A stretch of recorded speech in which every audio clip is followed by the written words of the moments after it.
ఓం నమో వెంకటేశాయ.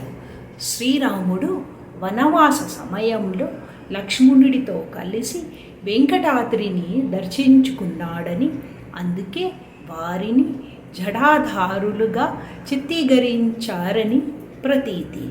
మనోహరమైన మరో కథ శ్రీరాముని చుట్టూ తిరుగుతుంది.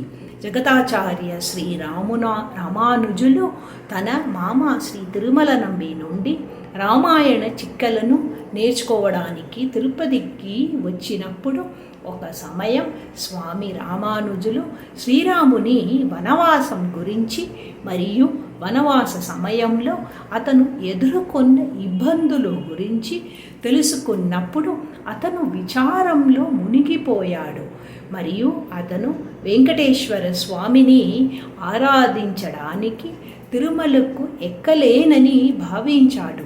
శ్రీ వెంకటేశ్వరుడు వృద్ధుడి వేషంలో స్వామి రామానుజులకు శ్రీరామ, సీత, లక్ష్మణ విగ్రహాలను సమర్పించారు. అనంతరం శ్రీ వెంకటేశ్వరుని విగ్రహం పక్కనే ఉన్న ఆనంద నిలయంలో శ్రీరామానుజులు ఈ విగ్రహాలను ప్రతిష్ఠించారు.